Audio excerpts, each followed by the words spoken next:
Lambert here. Listen, a parent asked me, could I do anything to help her student? The student had brought home a bad grade.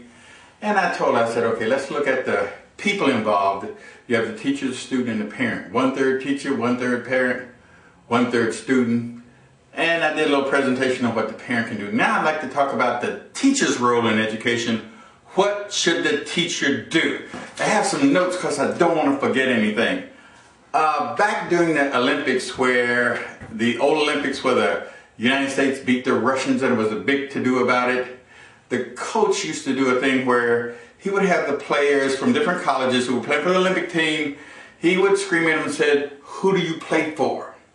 He wanted them not to say their college name, but he wanted them to say, "I played for the USA." Metaphorically, for teachers, who do you teach for? Who is your boss? Who do you teach for?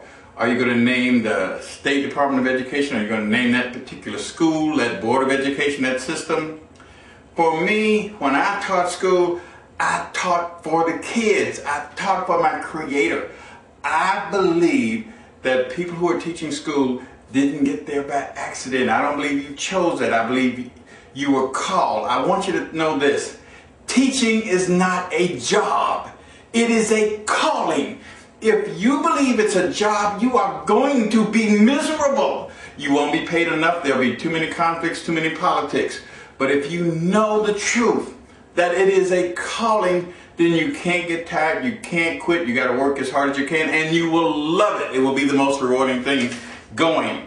So what I want you to know is you don't work for the school.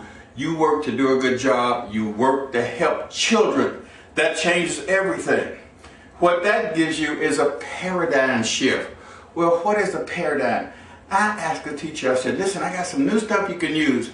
That teacher told me, oh no, I don't want anything new, I'm retiring in 2 years. That was the paradigm. That was awful.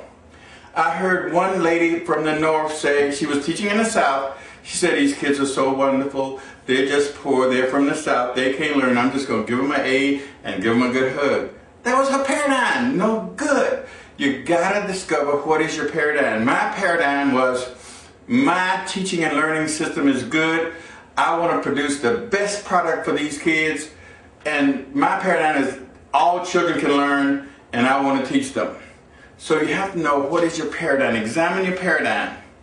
And if it's not right, do a paradigm shift. What I want you to do is to know that teaching is not a job, it's a calling. You're there because your Creator wanted you to be there. Use that paradigm, you have to work hard, and you can enjoy it that way. Next item, teach them how to learn. What they're learning is not as important as how they can internalize information. Listen, they say the distance from the Earth to the Moon is over 240,000 miles. Who cares? So what? We're not driving there. The thing is, teach them how to internalize information. Mnemonic techniques. Hey, go to howtolearn.us and learn the techniques of how to internalize information. Here's another thing I want you to know too. You make the difference. It's not the school system, it's not the books, it's not how much money is spent on education, it's you. When I first started teaching, teachers used to tell me, you need to quit trying so hard, you need to quit doing so much. You're only one person, you can't do everything. And I listened for a second, but then I thought, I'm only one person, but I'm the one. I can't do everything, but I can do something. That's the attitude I want you to take. Also, I want you to know about a concept called self-fulfilling prophecy. If you tell the kids you're dumb, you ain't gonna ever be nothing, that's what will happen. You gotta walk in the door, tell them you're gonna learn everything. It's gonna be a wonderful year. When I taught school, they came in the room, I said, hey, you're lucky. You're in the room with the best teacher on the planet. You're going to learn everything. In fact, you can try not to learn something. It won't work. You can say, I ain't going to learn nothing. I ain't going to learn nothing. It won't work because I'm good. You're going to learn everything.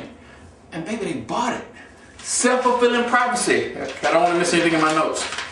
Learn by doing is another thing. Whatever you're teaching, try to have them do something. Don't just stand there and talk. Don't let them just sit there and listen. Do something. Action steps. Also, there's a website called developingmindsinc.com. They have what they call 20 brain best strategies. Go to that website, look at what's there, learn how the brain internalizes information, and teach that